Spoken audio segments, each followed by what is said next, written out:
आपका target with Ramesh sir में स्वागत है। दैनिक रोजगार समाचार 6 जनवरी। यूपी पीएससी लेटेस्ट न्यूज, विज्ञप्ति ओटीआर प्रणाली, इसके बारे में हम लोग डिटेल से जानेंगे।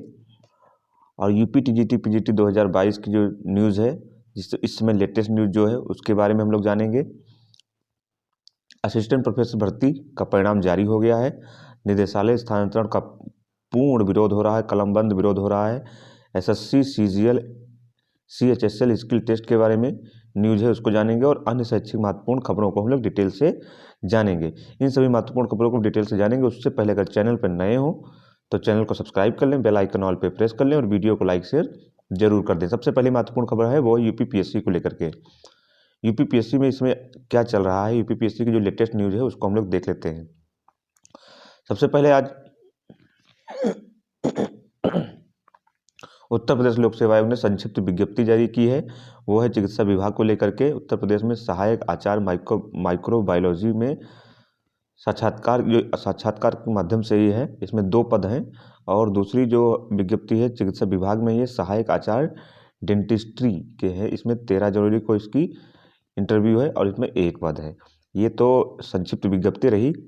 मेन विज्ञप्ति जो है वो आप इसको देख लें। यहाँ पे जो बदलाव किए जा रहे हैं उत्तर प्रदेश लोक सेवा आयोग में, इधर द्वारा सूचित किया जाता है कि दिनांक 3/1 को मुख्यमंत्री द्वारा उत्तर प्रदेश लोक सेवा आयोग में आवेदन के लिए एक एकल अवसरी पंजीकरण यानी ओटीआर सिस्टम व्यवस्था को नई वेबसाइट का लोकार्पण कर दिया गया है। उत्तर प्रदेश लोक सेवा आयोग द्वारा अभ्यर्थियों के व्यापक हित में चयन हेतु तो आवेदन करने की प्रक्रिया सुविधाजनक, सरल, सुगम बनाने के उद्देश्य से एकल अवसरी पंजीकरण यानी ओटीआर सिस्टम की सुविधा प्रदान की गई है।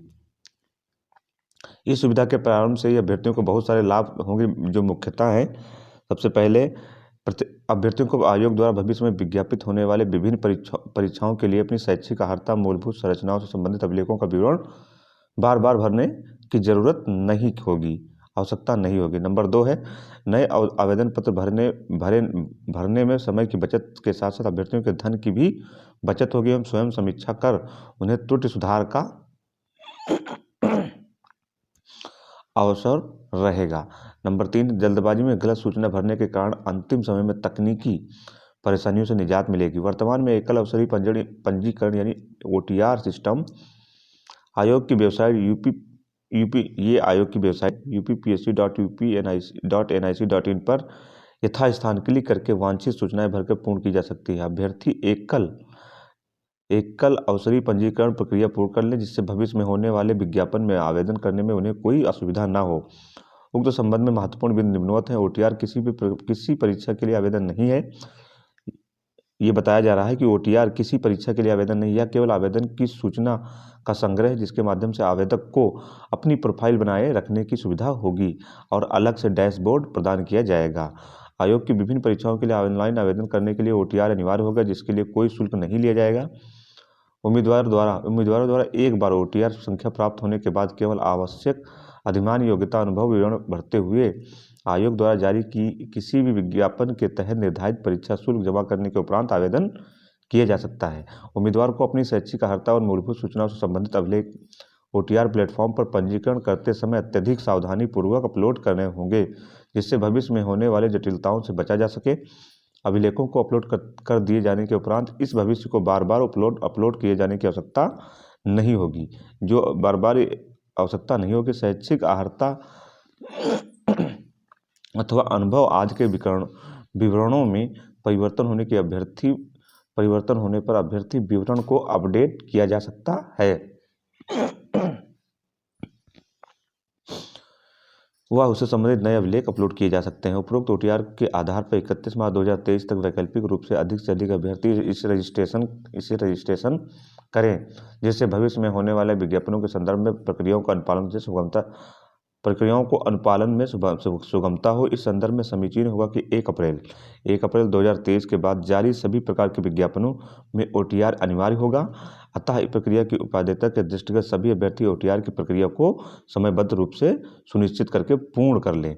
आयोग की नई वेबसाइट में भर्ती संबंधित समस्त अद्यतन सूचनाओं का समावेश करने का प्रयास किया जाएगा, ताकि समस्त अभ्यर्थियों को एक ही पोर्टल पर यथा आवेदन, परीक्षा परिणाम, साक्षात्कार, चयन, कटाव, पुराने प्रश्न पत्र, RTI शिकायतों का निस्तारण एवं आयोग से संबंधित समस्त सूचनाएं प्राप्त हो सकें। उक्त संबंध में सूच्य है कि आयोग की नई वेबसाइट की पुरानी वेबसाइट से एकीकरण किए जाने संबंधित कार्य प्रक्रियाधीन है, जिसके कारण नई वेबसाइट अभ्यर्थियों हेतु नई वेबसाइट की सुविधा अतिशीघ्र उपलब्ध होगी।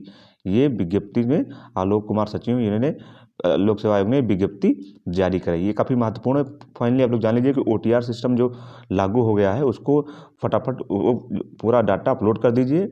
ये कोई फॉर्म नहीं है कोई विज्ञापन के लिए, बल्कि एक प्रकार की एक ज़रूरत है जो इसको पूरा अपलोड करने के बाद आप भविष्य में जब कोई विज्ञापन आएगा तो सिर्फ आप परीक्षा शुल्क और एक बार अपने जो डॉक्यूमेंट्स हैं उनको वेरीफाई करके आप तुरंत आपका कम समय में फॉर्म भर जाएगा और बहुत सरलता से फॉर्म भर जाएगा। तो इसलिए आप लोग OTR सिस्टम को जो प्रक्रिया है उसको कंप्लीट कर लीजिए। इसी संबंधित महत्वपूर्ण खबर ये है कि आयोग की सभी परीक्षाओं में अप्रैल से OTR सिस्टम जरूरी हो जाएगा। अप्रैल तक OTR सिस्टम आप लोग भर लें। इसमें यह रहेगा कि संशोधन के लिए हमेशा उपलब्ध रहेगी सुविधा। OTR सिस्टम में ये रहेगा कि संशोधन के लिए आपको सुविधा हमेशा उपलब्ध रहेगी। OTR में अभ्यर्थियों में त्रुटिवश कोई गलत जानकारी भर दी जाती है तो उसे संशोधित करने की सुविधा हमेशा उपलब्ध रहेगी। अवसर होता है कि अभ्यर्थी मेल या फीमेल के कॉलम की टिक करने या जात के कॉलम को भरने में गलती कर देते हैं और इसी के कारण अभ्यर्थी चयन से बाहर भी हो जाते हैं। अभ्यर्थी OTR में किसी भी वक्त संशोधन कर सकेंगे। ये बहुत महत्वपूर्ण सुविधा है। मुख्य परीक्षा से पहले अपलोड करने होंगे अभिलेख। किसी भी भर्ती की प्रारंभिक परीक्षा में सफल किए जाने के बाद अभ्यर्थियों को मुख्य परीक्षा से पहले अपनी आवश्यक शैक्षणिक अभिलेख को पोर्टल पर अपलोड करने होंगे। सभी सीधी भर्तियों के अभ्यर्थियों को भी OTR के पोर्टल पर अपने डॉक्यूमेंट्स अपलोड करने होंगे। ऐसे में OTR करने वाले अभ्यर्थियों को भविष्य में बार बार शैक्षिक अभिलेख अपलोड करने की ज़रूरत नहीं पड़ेगी। ये भी महत्वपूर्ण सूचना है। मैं तो पहले बता चुका हूँ कि ये सब चीज़ें जो आप लोगों के लिए लाभदायक हैं। और OTR से अधिकतम आयु सीमा पूरी होते ही OTR से बाहर हो जाएंगे। ये भी अपनी महत्वपूर्ण सूचना है कि मतलब जब आपकी अधिकतम आयु पूरी हो जाएगी OTR के पोर्टल पर अनावश्यक भार न पड़े, इसकी व्यवस्था भी की गई है। आयोग ने भर्तियों में शामिल होने के लिए अलग अलग वर्गों के अभ्यर्थियों के लिए अधिकतम आयु सीमा निर्धारित की है। जो अभ्यर्थी अधिकतम आयु सीमा पूरी कर लेंगे वह OTR में स्वतः ही बाहर हो जाएंगे। आयोग पहले ही बता देगा कि कब से होंगे आवेदन। अभ्यर्थी UPPSC की नई वेबसाइट पर दर्ज करा सकेंगे शिकायत। प्रश्न पत्रों से लेकर भर्तियों तक की मिलेगी पूरी जानकारी। और इसमें वेबसाइट पर 1987 तक के अभी तक के पूरे टॉपरों की लिस्ट होगी और पूरा एकदम समय तरीके से आप लोगों को बताया गया है। अगर और भी डिटेल में जाना चाहते हैं तो आप मुझे कमेंट करिएगा, मैं इस पर पूरा डिटेल में वीडियो आपको और अच्छी तरीके से बना दूंगा। अगली महत्वपूर्ण सूचना है वो UP TGT PGT को लेकर के है। UP TGT PGT में कल छात्र धरना करने गए तो क्रमिक अनशन शुरू हो गया है। चयन बोर्ड पर प्रतियोगी छात्रों का क्रमिक अनशन जारी है। उत्तर प्रदेश माध्यमिक शिक्षा सेवा चयन बोर्ड के बृहस्पतिवार से प्रतियोगी छात्र प्रतिनिधिमंडल ने क्रमिक अनशन शुरू कर दिया है। छात्रों की मांग है कि अवैतनिक तदर्थ शिक्षकों के पद को खाली मानते हुए TGT PGT 2022 की पदों की संख्या में बढ़ाई जाए। और अनशन का नेतृत्व कर रहे प्रतियोगी छात्र मंडल के शीतला प्रसाद ओझा ने कहा है कि 22,000 अवैतनिक तदर्थ शिक्षकों के खाली पदों को माना जाए। इन पदों पर चयन बोर्ड TGT PGT 2022 के विज्ञापन में जोड़ा जाए। साथ ही परीक्षा तिथि घोषित हो और परीक्षा मंडल स्तर पर कराने का ऐलान किए। 3 मांगे इन लोगों की प्रमुख हैं। अगली महत्वपूर्ण सूचना है TGT PGT जीव विज्ञान का परिणाम घोषित करने की मांग की जा रही है। उत्तर प्रदेश माध्यमिक शिक्षक संघ एकजुट के प्रदेश संरक्षक डॉक्टर हरि प्रकाश यादव के नेतृत्व में प्रतिनिधिमंडल ने उत्तर प्रदेश माध्यमिक शिक्षा सेवा चयन बोर्ड के सचिव से मुलाकात की। प्रतिनिधिमंडल ने प्रधानाचार्य भर्ती 2013 के शेष बचे हुए मंडलों का पैनल शीघ्र जारी करने की मांग की। इसके मौके पर उपेंद्र वर्मा, लालजी यादव, मोहम्मद जावेद, तीर्थ राज पटेल, सुरेंद्र प्रताप सिंह और देवराज सिंह आदि मौजूद रहे। अगली महत्वपूर्ण सूचना है वो निदेशालय को लेकर के है। उससे पहले ये महत्वपूर्ण सूचना है असिस्टेंट प्रोफेसर भर्ती का परिणाम जारी कर दिया गया है। जी हाँ, असिस्टेंट प्रोफेसर की भर्ती का जो परिणाम है वो 2 विषयों का जारी हुआ है। असिस्टेंट प्रोफेसर विधि का और गृह विज्ञान का संशोधित परिणाम जारी कर दिया गया है। उत्तर प्रदेश उच्चतर शिक्षा सेवा आयोग यानी UPHESC ने विज्ञापन संख्या 50 के तहत असिस्टेंट प्रोफेसर विधि और असिस्टेंट प्रोफेसर गृह विज्ञान का संशोधित अंतिम चयन परिणाम बृहस्पतिवार को जारी कर दिया। दोनों विषयों के परिणाम आयोग की वेबसाइट पर उपलब्ध है, आप लोग जाके देख लीजिए। प्रदेश के अशासकीय महाविद्यालयों में असिस्टेंट प्रोफेसर विधि के 41 पदों की भर्ती होनी है। आयोग के हाईकोर्ट के आदेश पर इस विषय में लिखित परीक्षा का संशोधित परिणाम जारी किया गया है। इसमें सफल 150 अभ्यर्थियों को 4 और 5 जनवरी को इंटरव्यू के लिए बुलाया गया था। इसमें 129 अभ्यर्थी उपस्थित रहे। वहीं असिस्टेंट प्रोफेसर गृह विज्ञान के 12 पदों पर संशोधित परिणाम जारी किया गया, जिसमें इसके लिए सफल 2 अतिरिक्त अभ्यर्थियों को साक्षात्कार के लिए बुलाया गया था, लेकिन दोनों ही अभ्यर्थी इंटरव्यू में नहीं शामिल हुए। हालांकि लिखित परीक्षा का परिणाम संशोधन होने के कारण पूर्व में प्रतीक्षा सूची में शामिल आकांक्षा यादव को सफल घोषित किया गया है, जबकि एक अन्य अभ्यर्थी मेरिट से बाहर हुआ है। अगली महत्वपूर्ण सूचना है उच्च शिक्षा निदेशालय को लेकर के है। उच्च शिक्षा निदेशालय के स्थानांतरण को लेकर के कलमबंद हड़ताल शुरू है और ये हड़ताल पहले से ही हड़ताल को कंप्लीट होने के बाद छात्र जनप्रतिनिधियों से संपर्क करेंगे। निदेशालय को लखनऊ में शिफ्ट किए जाने की प्रक्रिया का विरोध तेज है और कार्य बहिष्कार आज भी रहेगा। तो आप लोग जान लीजिए, विनोद सोनकर ने भी सीएम को पत्र लिखकर, आदित्यनाथ को पत्र लिखकर कहा है कि ये जो उच्च शिक्षा निदेशालय इसको स्थानांतरित नहीं किया जाए। कर्मचारियों के समर्थन में व्यापारी भी उतरे हैं। अगली महत्वपूर्ण सूचना है वो है एसएससी को लेकर के। अगली महत्वपूर्ण सूचना एसएससी को लेकर के है। एसएससी सीजीएल और SSC CHSL skill test news. SSC CGL में सीएचएसएल न्यूज देख लेते हैं। सीएचएसएल 2021 की दक्षता परीक्षा आज से है। कर्मचारी चयन आयोग की कंबाइंड हायर सेकेंडरी लेवल यानी सीएचएसएल परीक्षा 2021 का दक्षता परिणाम यानी टाइपिंग टेस्ट आज होगी। इसमें मध्य क्षेत्र यानी यूपी बिहार में 10,542 अभ्यर्थी पंजीकृत हैं। परीक्षा के लिए 6 शहरों में 12 केंद्र बनाए गए हैं। यह परीक्षा 3 पालियों में होगी।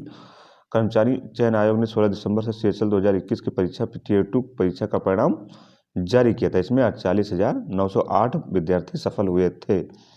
अगली महत्वपूर्ण सूचना है यूपी इसको लेकर के ही है, एसएससी को लेकर के ही है। सीजीएल परीक्षा में 64% उपस्थित रहे छात्र।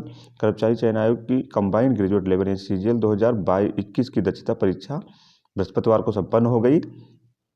पटना में एक केंद्र पर व्यक्ति को दूसरे के स्थान पर परीक्षा देते हुए पकड़ा गया। 2 दिन पालियों में हुई परीक्षा मध्य क्षेत्र में 5400 यानी 5,463 में से 3,504 यानी 64.14% अभ्यर्थी शामिल हुए। मध्य क्षेत्र के निदेशक राहुल चांद के मुताबिक परीक्षा में बिहार में कुल 2,352 अभ्यर्थी सम्मिलित हुए।